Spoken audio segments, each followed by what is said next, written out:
Jogja, balik lagi ketemu aku Vincentia Tiffany. Ada yang bisa tebak nggak nih Tiffany lagi ada di mana? Tiffany lagi ada di salah satu puncak tertinggi perbukitan Menoreh yang tingginya itu 1019 di atas permukaan laut. Yes, di puncak Suroloyo. Ada fakta unik loh di kawasan puncak Suroloyo ini. Jadi kawasan ini tuh bersebelahan langsung dengan kawasan Provinsi Jawa Tengah. Tapi gimana ya cara bedain mana area daerah istimewa Yogyakarta dengan daerah Jawa Tengah? Nah, nanti kita bakal ngulik lebih dalam lagi sejarah dari Suroloyo dan juga bagaimana membangun serta mengembangkan potensi wilayah di wilayah perbatasan puncak Suroloyo ini. Hari ini Tiffany juga udah janjian dengan Ibu Tina. Beliau adalah Kepala Bagian Pemerintahan Umum Biro Tata Pemerintahan Setda DIY. Penasaran seperti apa? Ikutin terus ya!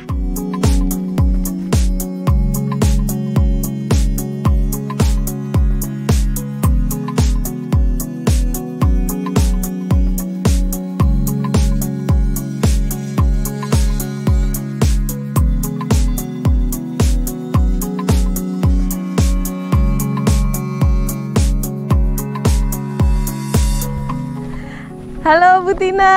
Halo Mbak Tiffany ya. Iya. Apa kabar Bu? Baik. Maaf loh ini ganggu waktunya, lagi tugas malah ku ajak ketemu nih. Nggak apa-apa, ini kan juga tugas juga. Aduh, terima kasih Bu. Bu, udah berapa lama sih Bu di bagian pemerintahan umum? Saya hampir 3 tahun. 3 tahun? Oke, lumayan lama ya berarti ya? Lumayan. Sudah kemana-mana nih berarti nih? Ya sambil belajar juga, sambil karena hal baru juga, apalagi yang kaitan kayak gini nih.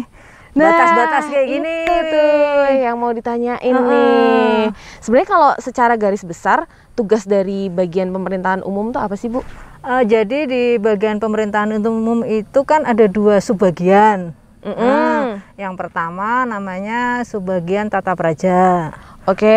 Yang kedua namanya bina administrasi kewilayahan. Nah, kalau yang terkait dengan batas daerah nih, batas daerah, kemudian penamaan unsur rupa bumi, kalau bahasa kerennya itu toponim, itu di subbag bina administrasi kewilayahan. Kalau yang tata praja itu kita lebih ke fasilitasi koordinasi kayak pengusulan bupati, wali kota, pelantikan bupati wali kota, terus kemudian ngusulin ini meneruskan yang usulannya DPRD. Untuk jadi anggota DPRD itu kan harus diresmiin nih sama menteri kalau DPRD. Nah, kita fasilitasi itu. Gitu, salah satunya itu kalau di Tapra. Jadi agak beda jauh nih, yang satu ngurusin perbatasan, yang satu ngurusin kepala daerah sama DPRD. Agak meloncat ya. Meloncat, iya. Gitu Mbak Tiffany. Tapi kalau maksudnya kayak program kerja yang lagi berjalan nih Bu, itu apa Bu? Untuk yang tahun 2021 ini memang kita rencananya mau lebih ke penarikan garis batasnya, karena memang batas DIY Jateng itu kan ditetapkannya dari tahun 2006. Itu skalanya kan masih 1:100.000. Jadi kalau dilihat di peta nih, misalnya ya garisnya tuh lurus, padahal existing di lapangannya kilo-kilo. Gitu ya. Itu kan nanti jadi ada kita mau didetailkan lagi supaya mendekati petanya tuh, garis batasnya mendekati yang ada di lapangan.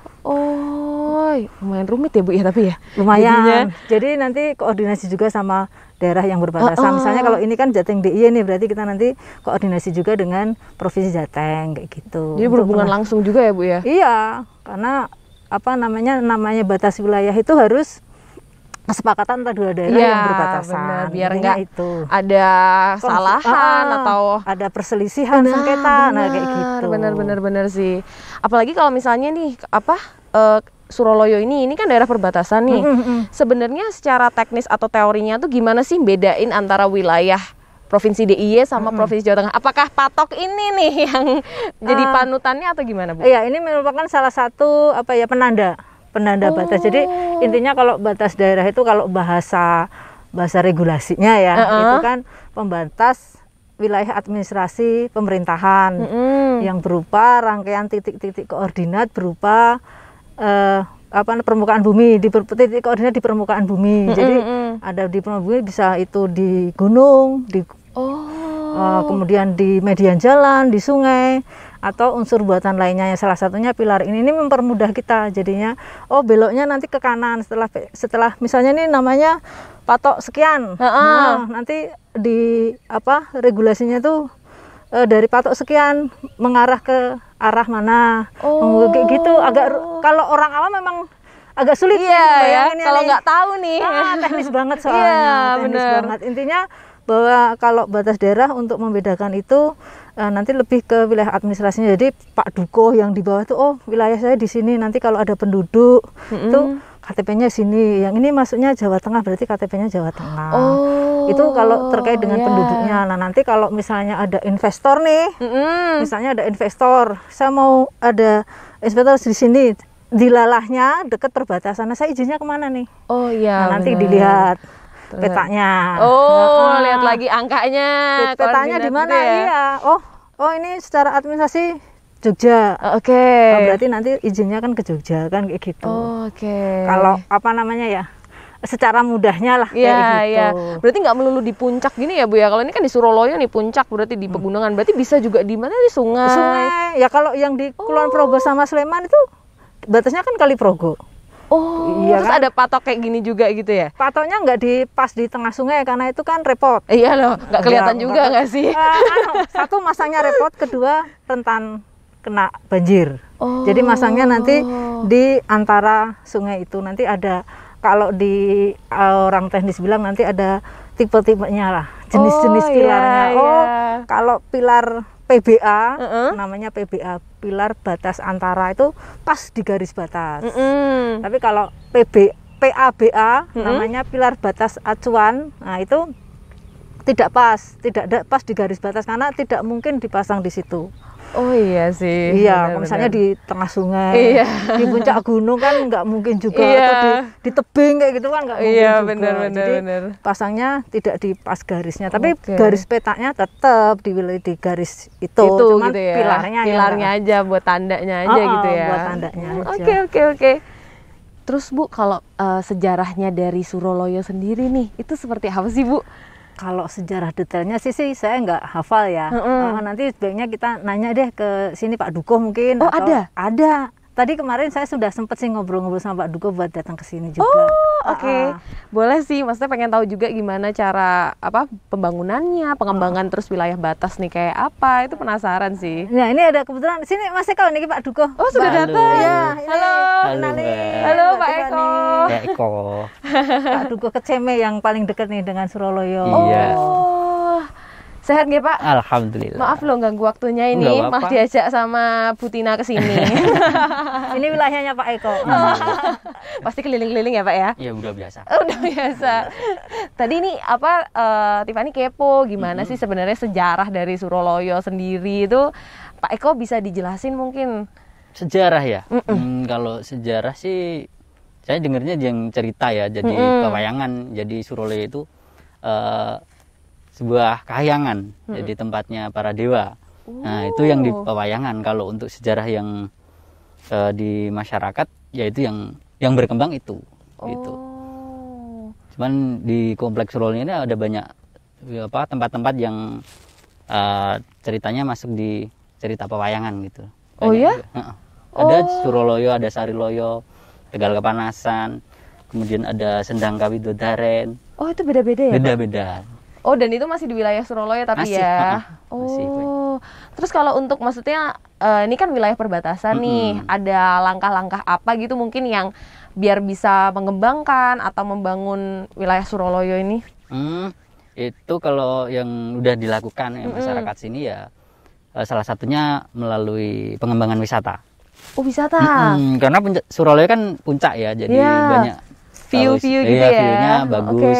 Jadi ke utara kita bisa melihat Gunung Sumbing, Sindoro, ke timur ada Merapi, Merbabu. Cuman karena ini cuacanya sedang mendung, jadi kita nggak bisa lihat. Bisa kelihatan ya Pak? Biasanya kelihatan.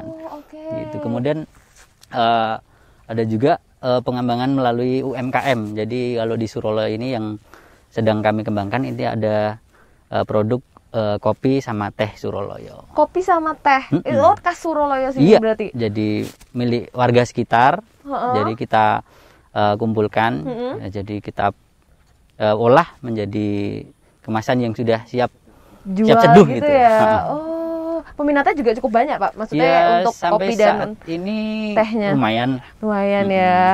Karena sebelumnya mungkin nggak terlalu terolah mungkin ya. Iya betul. Jadi pengolahan teh sama kopi ini baru beberapa tahun yang lalu. Jadi untuk kalau dulu ya warga panen kopi itu cuman dikeringin aja, tidak diproses lagi, terus dijual ke pasar dengan tentunya harganya yang relatif pasaran itu ya murah lah. Murah, Cuman iya benar-benar. kemudian diolah, kemudian menambah nilai ekonomi. Iya, warga apalagi sekitar. kalau anak zaman sekarang nih, sukanya ngopi. Udah pasti ngopi pagi, ngopi Iya. siang, ngopi malam itu udah jadi kayak gaya hidup sih. Jadi ya lumayan untuk UMKM kopi sendiri ya. Iya.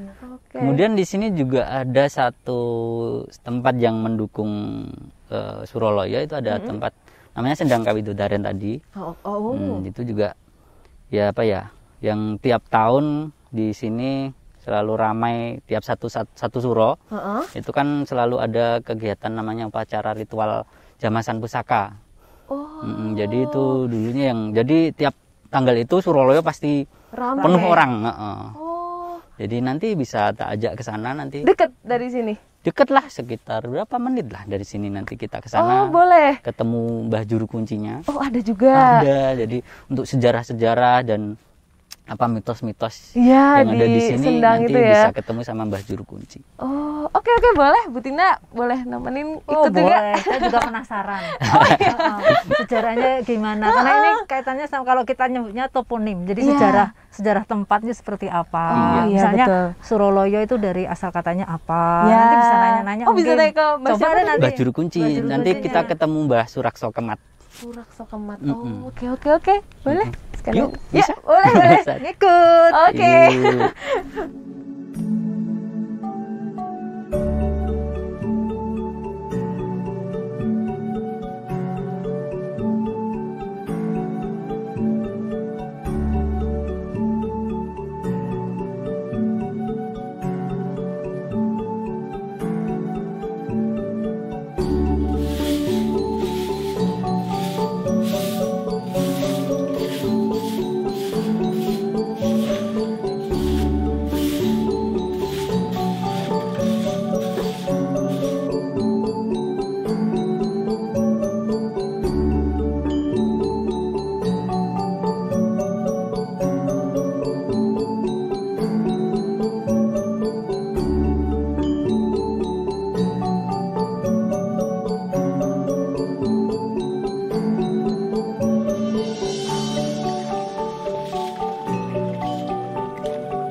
Sewu, Mbah.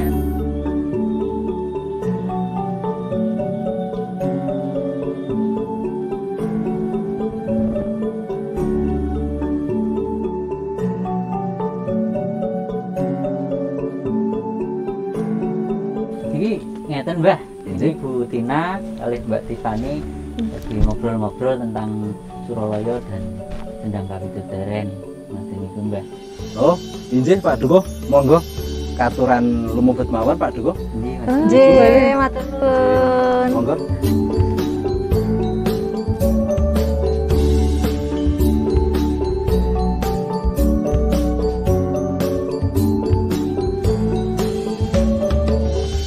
Jadi gini Mbah, mau tanya-tanya, kayak sebenarnya tuh awal dari nama Suroloyo itu gimana sih Pak? Sama apakah ada makna tertentu dari nama Suroloyo itu? Ya, memang ada makna tertentu. Suroloyo itu artinya suro itu wani, loyo itu mati. Ya. Oh, Nah, maka dari itu kalau kita ke Suroloyo itu dikarenakan Suroloyo itu tempat suci, maka dari situ yang berkunjung ke Suroloyo itu pastinya orang yang punya keinginan.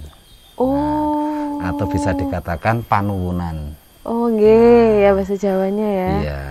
Dan juga Suraloyo adalah tempatnya para dewa ya. Oh ya, kayak tadi dibilang ya. Iya. Maka dari itu kita ke Suraloyo itu benar-benar berhati yang bersih. Aduh. Dan dengan hati yang suci. Dan kita dalam ritual tersebut kita harus benar-benar, yang pertama kali adalah kita ikhlas. Oke, Ya, baik. ikhlas, tulus dalam berdoa. Doanya nggak lain ya sama Tuhan Yang Maha Esa atau dengan Allah Subhanahu wa Ta'ala. Oh iya. Dalam arti kita menghormati, karena di situ adalah tempatnya para dewa. Kita benar-benar harus fokus. Nah, maka dari itu Suraloyo bisa dikenal di seluruh Indonesia dan bahkan mungkin sudah sampai ke mancanegara. Oh iya Pak. Iya. Salah satunya apa Pak? Negara mana itu Pak? Itu dari Cina juga. Oh. Iya. Sampai ke sini Pak? Iya. Wah, luar Belanda biasa. juga. Ada juga. Iya, Inggris ada pernah. juga. Oh, Inggris juga pernah. Iya. Wow. Keren sih. Iya. Ya mungkin karena Suraloyo ini dengan apa ya, penempatan para pepundan leluhur yang sangat Iya. luar biasa, maka dari itu ada kemungkinan orang-orang yang ada di luar sana itu bisa lewat dari mimpi, bahkan gaib dan lain sebagainya. Wow. Iya. Sampai ke bawah mimpi ya Mbak? Iya. Wah, mungkin luar seperti biasa itu. sih. Berarti itu juga termasuk yang membedakan Suraloyo dengan wilayah-wilayah lain ya Pak ya? Iya. Karena ya ada makna Suro dan Loyonya itu tadi ya, terus juga udah ada apa, tempat sebagai dewa-dewa ya? Iya. Oke, berarti cukup banyak potensi juga ya Pak sebenarnya ya di sini ya, Iya. untuk wisata. Iya. Nah, di Suraloyo ini kan ada, kita bagi dua bagian. Nah, walaupun itu cuma satu tempat, yang pertama kali atau pintu masuknya itu untuk wisatawan biasa. Nah, dan yang di sebelah tadi yang sudah dikasih rumah atau bisa dikatakan gazebo, Iya. nah itu tempat spiritualnya. Oh, Seperti itu. ada tempat Jadi spiritualnya. ada pembatas di antara spiritual dan pembatas wisatawan. Oh, Seperti itu. Biar kita dari pengunjung itu tahu batas-batas wisata, karena wisata Suraloyo ini adalah wisata spiritual. Seperti itu. Dan ini Sendang ini termasuk wisata spiritual juga ya Pak berarti? Nah, iya. Oke, kalau boleh tahu ini cerita awalnya bisa ketemu Sendang ini gimana sih Mbah? Oh ya, sebenarnya Sendang Kawidodaren ini sudah lama sekali. Nah, tapi dari HB yang ke-7 memberitahukan kepada warga masyarakat itu tahun 1942. Wow, sebelum Indonesia merdeka berarti. Iya. Nah, maka dari itu masyarakat baru tahu bahwa ternyata di sini ada Sendang Kawidodaren. Nah, terus Sendang Kawidodaren ini waktu dulu masyarakat dikarenakan juga belum tahu Sendang ini mau dikasih nama apa. Nah, ini dikasih nama Ngerso Dalem yang ke-9 itu Sendang Kawidodaren. Nah, Sendang Kawidodaren itu adalah sendangnya para bidadari. Oh, Jadi di sini orang-orang atau pengunjung yang mau ke Sendang Kawidodaren ini biasanya ingin ingin tahu tentang Sendang Kawidodaren dan kegunaannya ya, mungkin salah satunya seperti itu. Salah satunya kalau orang yang cuci muka, basuh muka atau mandi itu pertama awet muda, Mbak. Waduh. Iya, awet muda. Saya berminat ini kayaknya. Iya. Awet muda, Oke. nambah cantik karena ini tempatnya bidadari. Ya. Iya. Iya. Oke. Iya. Awet muda. Terus selain itu apa lagi, Pak? Kalau mungkin yang dari kalangan pengusaha, mungkin salah satunya biar berkah dalam usahanya, biar lebih maju. Seperti itu bisa dikatakan biar sukses. Ya. Dan mungkin derajat pangkat itu juga bisa ya dari kedudukan, mungkin lurah atau bahkan camat, bupati, bahkan sampai presiden. Wah. Kalau apa? Enteng jodoh bisa, Pak? Bisa, monggo. Nah, ini memang banyak sekali, tapi kita harus paham ya tentang jodoh tersebut. Jodoh itu jodoh-jodoh yang sejati ya. Dalam arti betul. memang bagiannya beliau-beliau. Iya Jadi sih, betul. karena Allah itu menciptakan manusia itu semua sudah satu pasang. Betul. Seperti Iya, benar. Berarti tergantung ini jodoh yang dimaksud, jodoh yang mana nih ya? Iya, jodoh-jodoh yang sejati. Betul. Oh, iya. Ada waktu-waktu tertentu Sendang ini ramai berarti ya, Pak ya? Ada. Ya. Waktu apa salah satunya? Salah satunya adalah Anggoro Kasih. Apa itu? Anggoro Kasih adalah Jumat Kliwon dan Selasa Kliwon.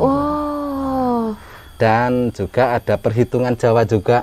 Salah satunya Senin Legi, Kamis Legi, dan Jumat Legi. Kalau mungkin orang Jawa karena campur bahasanya Jumat manis, Senin manis, dan Senin manis, seperti itu. Acara apa itu berarti? Itu adalah acara spiritualnya, acara yang untuk doa, permohonan. Ya. Berarti di hari-hari itu orang pada kesini buat berdoa gitu ya, Pak ya? Iya. Tapi itu bagi yang tahu, kalau yang belum tahu, maka dari itu tidak memilih hari. Biasanya tanya-tanya dulu kan seperti itu. Iya sih bener. Oke. Nah, pernah ada cerita-cerita yang menarik nggak sih Pak di sini atau mitos-mitos apa gitu? Oh ya, Sendang Kawidadaran ini ada keterkaitannya dengan Keraton Yogyakarta, Mbak. Ya, ada keterkaitan dengan Keraton Yogyakarta. Kita sebagai salah satu bukti Sultan yang ke-9 atau Habib yang ke-9, beliau menitipkan pusaka di sini, Mbak. Nah, pusaka tersebut ada 2. Yang satu tumbak Kiai Manggolomurti, dan yang kedua adalah Songsong Makutodewo. Nah, beliau mengharap dengan masyarakat Suralaya khususnya dan sekitarnya itu setiap malam Jumat Manis itu untuk bertirakat, berdoa bersama, seperti itu.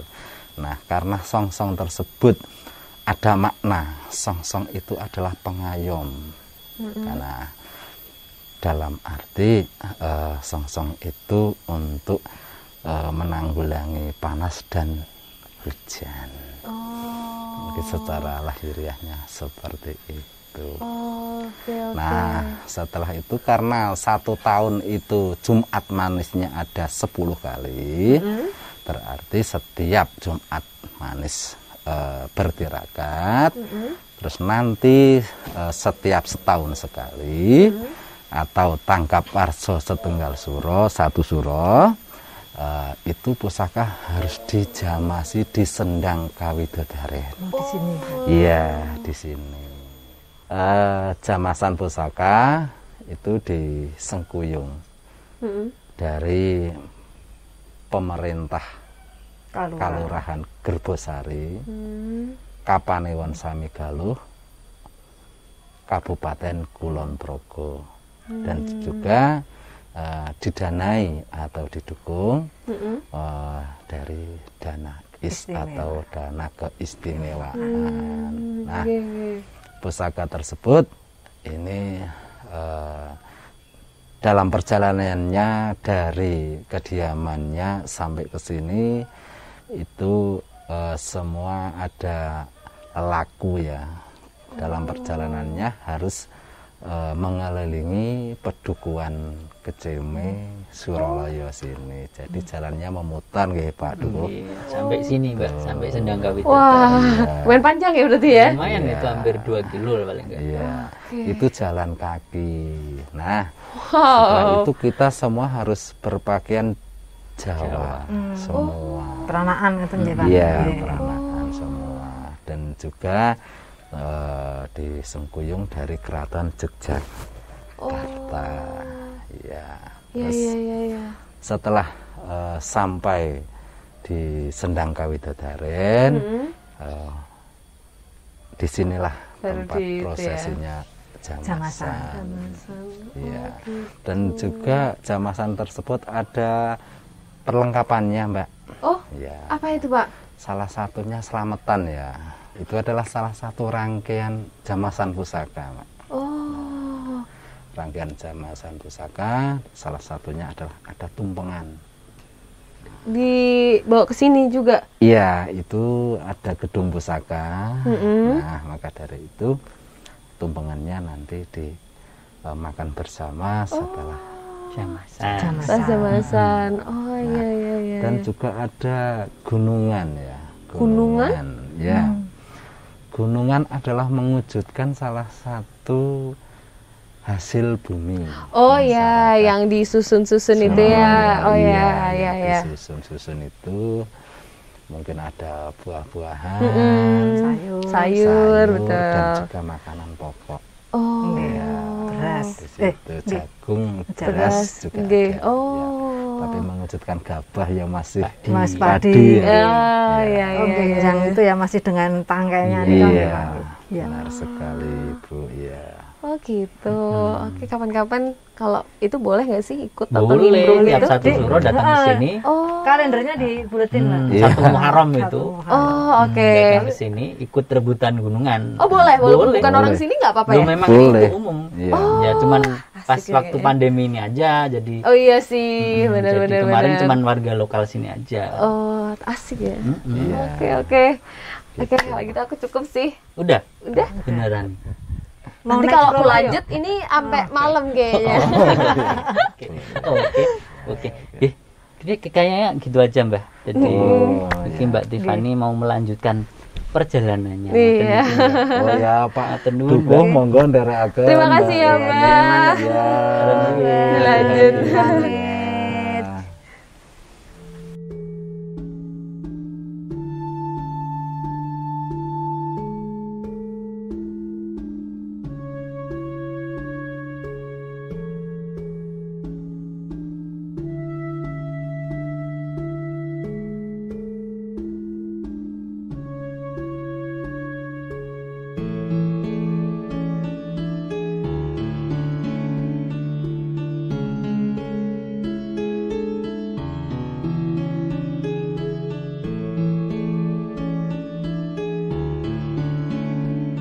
Oke, Pak Eko, habis ini mau kemana? Oh, kebetulan kita punya produk UMKM unggulan di sini. Kita mau ke mengunjungi kedai, salah satu kedai di sini yang menjajakan kopi sama teh Suralaya. Oh, khasnya sini gitu ya. Oh, oke. Bandung Mas Ngati Mas. Ya, ini ada Bu Tina dari Biro Tata Pemerintahan Seda DIY sama Mbak Tiffany. Halo, Mau Pak. tanya-tanya tentang produk UMKM kita. Sugeng Bu Tina sama Iya. Moga silakan itu. Oke. Kopi Pak. Aku mau kopi juga. Kasih aja ya. Iya. Iya.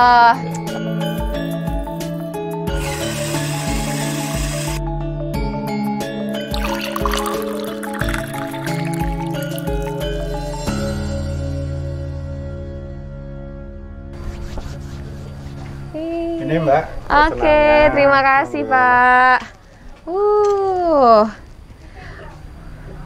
Wow. Pak, kalau boleh tahu Ya.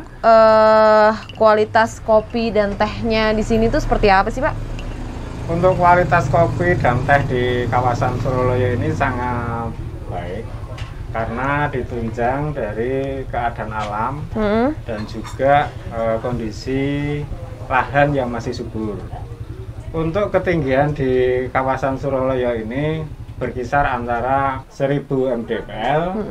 Ini menyebabkan suhu atau iklim ini sangat menunjang untuk perkebunan kopi dan juga teh gitu ya. Oke.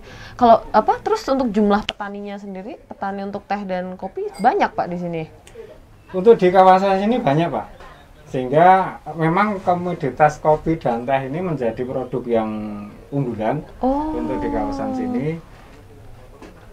Petani yang ada di sini sekitar 70 orang. Mereka mempunyai tanaman teh dan kopi. Kalau misalnya dengan jumlah petani itu berarti ini kayak ada pesanan borongan gitu atau dijual sendiri gitu Pak? Untuk teh dan kopi ini kita kelola di sebuah kelompok. Oh, ada kelompoknya. Oke. Dikelola oleh kelompok tani. Kemudian kelompok tani mengolah menjadi produk siap saji. Selain itu juga kita jual dalam bentuk mentah. Oh, ada mentah juga. Oke. Terus berarti ini udah include sama packagingnya gitu-gitu segala macam ya? Maksudnya udah jadi bentuk packagingan gitu, bukan yang kiloan gitu? Ya. Jadi kalau yang kita jual di kawasan wisata Suralaya ini sudah dalam bentuk packaging. Oke. Tapi kalau yang kita jual ke luar sini ada yang pesen dalam bentuk kiloan juga. Oh, ada juga yang sampai kiloan. Berapa Pak kiloannya kisarannya rata-rata? Kalau untuk kebutuhan gede kadang-kadang cuma 1 kilo, kadang 2 kilo gitu. Oke. Terus untuk pemasarannya sendiri seperti apa untuk teh dan kopi di UMKM ini? Untuk pemasaran selain pemasaran langsung, kita juga pakai pemasaran online. Oh, pakai online juga lewat sosial media gitu ya berarti. Online. Oh, ada sosial medianya Pak? Iya. Oke, dijualnya berarti via apa e-commerce gitu ya? Maksudnya yang aplikasi-aplikasi gitu juga udah ada Pak? Atau cuma sekedar sosial medianya aja? Sementara ini baru sosial media aja. Oh, baru sosial media. Oh, padahal bisa loh. Kalau misalnya mau kembangin lagi gitu ya. Karena anak-anak muda zaman sekarang kan hobinya ngopi, Bu. Iya. Pokoknya kalau mau kalau galau ngopi. Kalau happy ngopi. Kalau lagi bimbang ngopi ya, semuanya yang ngopi sekarang. Kopi ini kan ada filosofinya. Oh, apa itu, Pak? Filosofi Ketika kopi. otak perlu inspirasi. Waduh. Itu kopi. Bener. Oke, kalau tadi udah sejak berapa lama Pak? Maksudnya kopi dan teh ini dikembangkan di UMKM? Untuk kelompok ini mulai mengolah kopi dan teh ini semenjak dari tahun 2012. Oh, udah lama ya? Sudah lama. Oke. Sebelumnya itu kan cuma dijual dalam bentuk mentah ke Mentah. pasar tradisional atau ke pengepul. Tapi semenjak itu kita bikin kelompok untuk mengolah kopi dan teh menjadi produk siap Saji gitu ya. Saya boleh bawa pulang nggak Pak? Boleh. Malah nawar ya Bu. Maaf ya Bu. Boleh. Buat dibawa oleh-oleh gitu Iya. ya kan. Nanti dibikin sendiri, walaupun sebenarnya nggak bisa sih bikin sendiri. Cuma mari kita coba ya kan. Nah, kalau misalnya udah ada sosial medianya, bisa tuh Pak, maksudnya dimasukin ke e-commerce kayak gitu kan. Udah banyak tuh aplikasi-aplikasi online buat beli secara online biar nggak cuma area Jogja aja, tapi bisa nanti wilayah luar juga gitu. Oke, sama ini Pak, kan di Pemda DIY kan juga lewat Dinas Koperasi dan UMKM kan mengembangkan si bakul. Itu kan untuk pemberdayaan UMKM melalui pembelian online. Nanti mungkin bisa masuk di situ juga Pak Ngatiman. Jadi nanti akan semakin berkembang. Kemudian kan sekarang karena pandemi ya, kemudian kan kita mengembangkan yang lebih ke belanja via online. Betul. Gitu ya Mbak. Bener. Nanti mungkin packagingnya bisa dibervariatif lagi, jadi lebih menarik karena yang sekarang itu kan packaging itu penting ya Mbak Betul. Tiffany ya. Warna Untuk warna itu gitu-gitu. bisa mengangkat. Nah, akan lebih menarik perhatian. Nah, pertama kan yang dilihat bungkusnya nih. Iya, benar. Setelah ternyata rasanya tidak kalah dengan bungkusnya. Benar. Nah, kan kemudian itu kan dari e-commerce, komen-komen di sana. Jadi nanti selain yang datang ke sini juga mungkin yang dari luar Jogja pengen lebih menikmati, atau yang dulu pernah di Jogja kangen Jogja, nggak bisa ke Jogja, kayak kan nggak bisa ke Suroloyo gitu kan. Jadi bisa lewat online. Itu aja sih Pak, mungkin nanti bisa dikembangin lewat media sosial maupun lewat marketplace lainnya. Iya, terima kasih informasinya. Ya, Mas Ngatiman ini ya, tolong dapat diceritakan sama Mbak Tiffany sama Bu Tina keunikan produk kita ini apa? Keunggulannya apa Mas? Rasanya bedanya karo kopi yang lain. Ya. Ini salah satu produk dari UMKM kami, berupa kopi dalam bentuk kemasan siap saji. Kemudian dari UMKM kami ini memproduksi 2 jenis, yaitu yang satu Arabica, kemudian yang satu ini Robusta. Oke. Keunikan dari kopi Arabica Suroloyo ini ketinggian kawasan Suroloyo ini kan kisaran 1000 meter di atas permukaan laut. Ini sebenarnya kalau untuk kopi Arabica ini masih ketinggian yang minim. Kurang dhuwur ya Pak? Kurang tinggi. Tapi dengan keadaan cuaca yang dingin, terus udaranya sejuk, ini kualitas atau rasanya tidak kalah dengan kopi-kopi Arabica dengan ketinggian 1500 ke atas. Oke. Kemudian kalau yang kopi Robusta ini juga lebih ada perbedaan dengan kopi yang di ketinggian 400 sampai 600. Karena di sini juga kopi Robusta ini juga ditanam di sekitar kopi Arabica, sehingga rasanya mempunyai cita rasa yang khas. Kita punya kopi yang berkarakter Mbak. Oke. Kalau rasanya kan kadang-kadang kan di daerah lain ada yang sedikit bau buah misalnya, atau ada yang sepet-sepet gitu. Nah, kalau yang sini apa asam apa seperti apa gitu Pak Ngatiman? Secara karakter kopi Arabica ini memang mempunyai cita rasa yang asam ya. Asam itu sudah secara umum. Namun rasa seperti buah itu mengikuti tanaman di sekelilingnya, atau istilahnya tanaman perindangnya. Itu kalau ada tanaman buah itu biasanya ngaruh ke rasa kopi. Oh gitu. Pedasnya ada cengkeh juga ya Pak? Atau enggak? Ada ya? Empon-empon juga ada. Banyak. Terus kalau untuk tehnya, yang membedakan dengan teh-teh yang lain nih apa nih Pak? Kemudian ini salah satu produk UMKM kami juga, yaitu teh Suroloyo. Ini yang membedakan dengan teh yang sudah ada. Ini kita proses secara manual atau tradisional. Sangrai secara tradisional. Oh, nggak pakai mesin gitu? Nggak pakai mesin. Tangan? Iya, tangan. Kemudian terus hasilnya juga seperti ini. Jadi ini hasilnya ini. Boleh lihat Pak? Boleh. Oke. Itu diproses pakai proses tradisional, dipetik dari perkebunan kita sendiri tanpa bahan campuran. Murni teh. Daun teh gitu ya.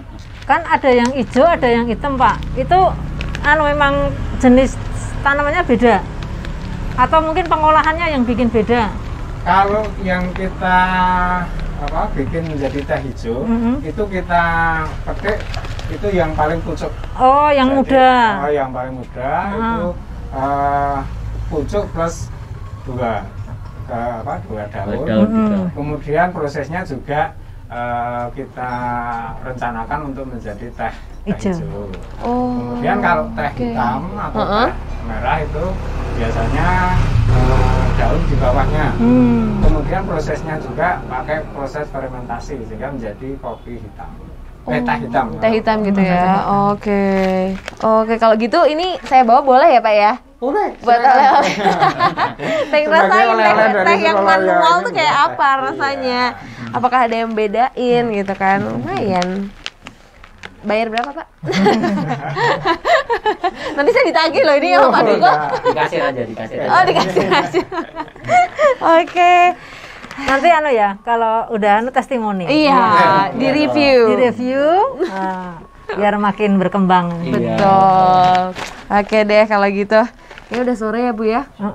Kita udah bercapek-capek naik-naik juga. Udah sampai puncak. Udah ngopi. Nanti mau dicoba tehnya di rumah. Mungkin kita pamit dulu ya Mas Eko, Pak Ngatiman. Terima kasih sekali waktunya sudah nemanin saya dan Mbak Tiffany keliling kawasan Suroloyo. Buat Pak Duko itu terkait dengan pilar-pilar batas, ya sekali-kali ditengok. Kalau ada nanti kadang-kadang kan nemu, ini kan daerah wisata, kadang-kadang ada yang tangan jahil ya nanti kalau ada vandalisme dan sebagainya, tolong dijaga lah. Moga-moga kondisi alam juga bagus, jadi tidak sampai longsor atau apa gitu.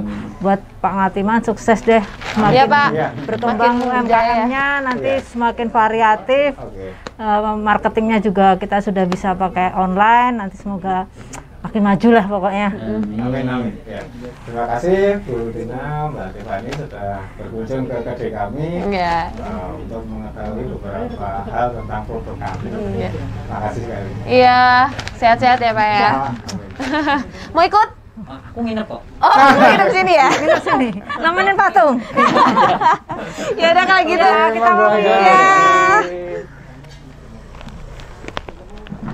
Baik Bu Tina, terima kasih hari ini udah nemenin Tiffany jalan-jalan di sekitaran Suroloyo, udah kasih pengetahuan, udah ngasih juga tempat-tempat spiritual, tempat wisata, terus juga ada UMKM di sini, jadi lebih banyak pengetahuan nih.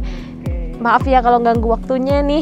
Enggak Mbak Tiffany, saya juga makasih. Nanti dengan ini bisa kemudian Suroloyo makin berkembang, kawasan perbatasan juga akan makin maju, masyarakatnya makin sejahtera. Iya, supaya makin dikenal oleh masyarakat luas juga ya Bu ya. Jogja kan wisata yang nomor 1. Betul. Ini aku pengen keliling-keliling lagi sih buat ngelihat pemandangan di sekitar puncak Suroloyo. Kurang capek terus? Belum capek Bu. Belum capek. Masih jiwa muda ini. Ya udah kalau gitu Bu Tina, sehat-sehat ya Bu ya. Salam sehat Mbak Tiffany. Kita ketemu lagi nanti kapan-kapan kalau pengen jalan-jalan lagi ya. Oke, siap. Kontak-kontak aja. Siap Bu Tina. Dadah. Nah, gimana? Jadi tambah pengetahuan kan? Kita jadi lebih tahu bagaimana mengelola potensi wilayah perbatasan seperti puncak Suroloyo ini. Selain itu juga kita harus terus berinovasi mengikuti perkembangan zaman agar potensi wilayah tetap lestari dan juga dikenal oleh masyarakat luas. Kalau gitu, saya Vincentia Tiffany pamit. Sampai ketemu di video selanjutnya. Yogyakarta, salam istimewa.